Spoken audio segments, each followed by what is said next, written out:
Hi welcome to my channel. నేను మీనాని.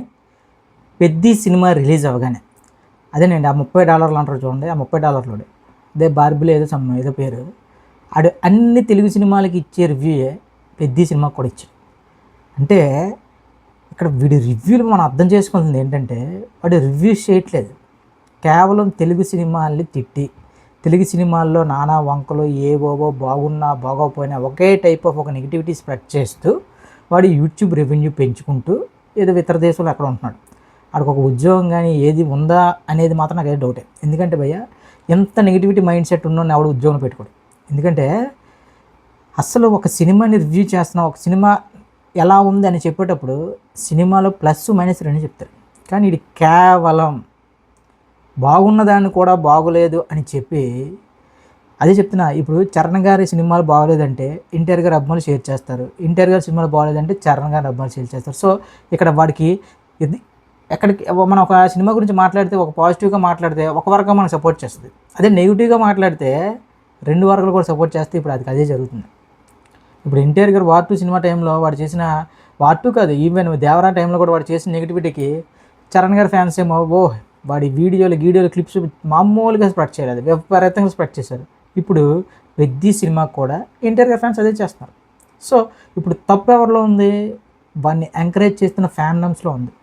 ఆడేదో మన hero సినిమాని మనకు నచ్చిన హీరో సినిమాని తిట్టాడని చెప్పి మనం ఆడి వీడియోలు షేర్ చేస్తాం. అదేవిధంగా పక్క హీరో ఫ్యాన్స్ కూడా అదే చేస్తారు. సో ఓవరాల్గా చెప్పేది ఏంటంటే వీడు రెండు ఫ్యాన్డమ్స్ని రెచ్చగొట్టే విధంగా మాట్లాడి చక్కగా ఏ ఉద్యోగం సద్యోగం లేకుండా యూట్యూబ్ రెవెన్యూ ద్వారా బతికేస్తాం. ఇంకా క్లియర్గా చెప్పాలంటే అసలు వీడికి తెలుగు సినిమాలు అంటేనే ఒక రకంగా చెప్పాలంటే వీడు తెలుగోడు అయ్యుండి తెలుగు సినిమాల్లో ఎంత పెద్ద మంచి సినిమా వచ్చినా సరే వీడికి నచ్చదు. అదే తమిళ్లోనో మలయాళంలోనో ఇంకా క్లియర్గా చెప్పాలంటే మలయాళం సినిమాలు బెటర్ ఏమో. తమిళ్లో వీడు గోట్ అనే సినిమాకి మన విజయ్ గారి సినిమాకి వీడు ఇచ్చిన రివ్యూ కానీ రేటింగ్స్ కానీ ఎంత పాజిటివ్గా మాట్లాడాడంటే అది ఒక పెద్ద చెత్త సినిమా నాకు తెలిసి. విజయ్ గారి ఎంటైర్ కెరియర్లోనే ఆ లుక్స్ కానీ అవన్నీ కూడా అతి పెద్ద చెత్త సినిమా. దానికి వీడు ఇచ్చిన రివ్యూస్ చూస్తే మెంటలు వచ్చేది. ఏంట్రా బాబు వీడికి అది నచ్చింది కానీ సాంబార్ నచ్చింది కానీ ఇప్పుడు తెలుగు సినిమా పప్పుచారు నచ్చలేదు అన్నట్టు ఉంది ఈ పరిస్థితి. సో ఏదైనా సరే ఒక సినిమాని కావాలని నెగిటివిటీ స్ప్రెడ్ చేస్తూ మళ్ళీ వీడికి ఎదవ ఎక్స్ట్రాలు ఇప్పుడే చూసండి లేదంటే వాళ్ళు లేపేస్తారు, ఆ ప్రొడక్షన్ హౌస్ నుంచి నాకు ట్రెత్తర్ ఉంది లేదంటే కాపీరైట్ వేస్తారు. అరే బాగుంటే బాగుందని చెప్పు, బాగోలేకపోతే బాగోలేదని చెప్పు, కానీ బాగుంది సినిమాని కూడా బాగోలేదని చెప్పడం ఎంతవరకు సమంజసం? ఇదే సినిమా మళ్ళీ చెప్తున్నా, ఇదే సినిమా ఒక తమిళ్లోనో మలయాళంలోనో ఇతర ఏ లాంగ్వేజ్లో వచ్చినా సరే వీడు ఎలా మోస్తాడో తెలుసా? వేరే లెవెల్లో మోస్తాడు. వీళ్ళ విషయంలో నాకు బాగా చిరాకు తప్పుంది ఎక్కడంటేనండి, ఆది సాయి కుమార్ వాళ్ళ అబ్బాయిది ఆది సినిమా సంబాల అని ఒక సినిమా వచ్చింది. క్లియర్గా చెప్పాలంటే ఆ బడ్జెట్లో ఆ రేంజ్ ఆఫ్ కథను తీయడం దాంతోపాటు ఆడియన్స్ మెప్పించడం అనేది ఎక్సలెంట్.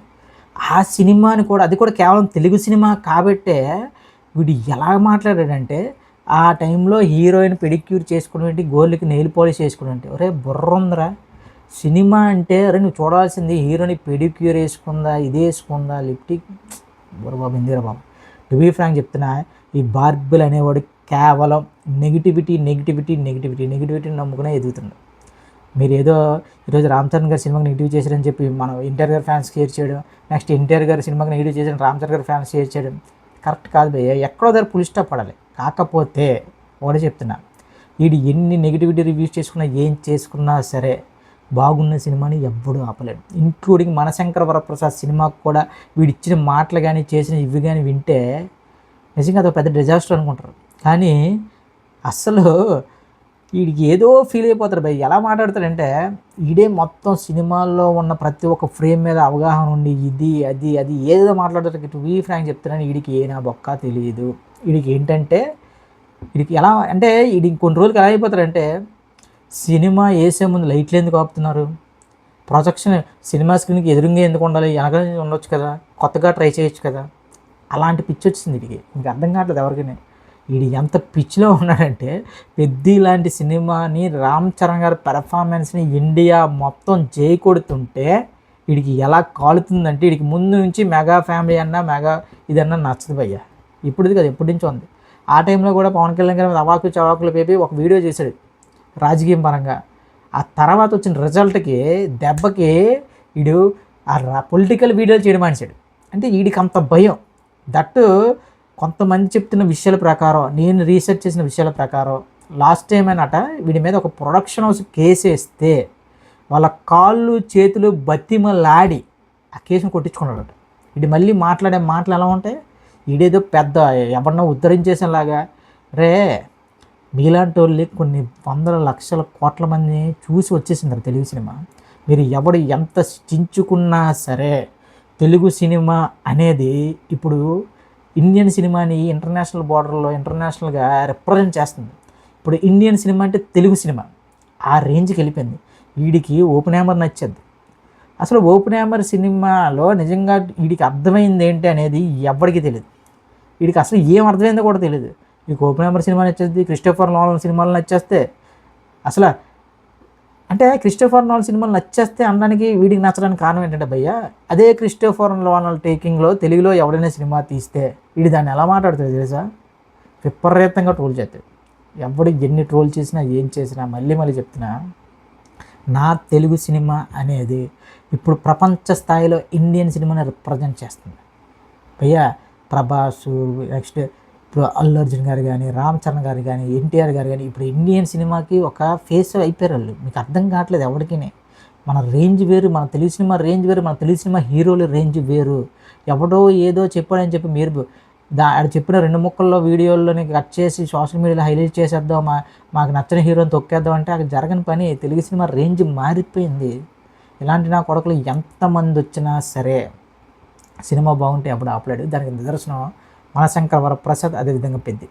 మనశంకర వరప్రసాద్ కూడా వీడు ఎలాంటి టైప్లో రివ్యూ ఇస్తే అసలు ఫ్యామిలీస్ ఎలా కుమ్మే భయ్య, ఎలాంటి రెవెన్యూ వచ్చింది.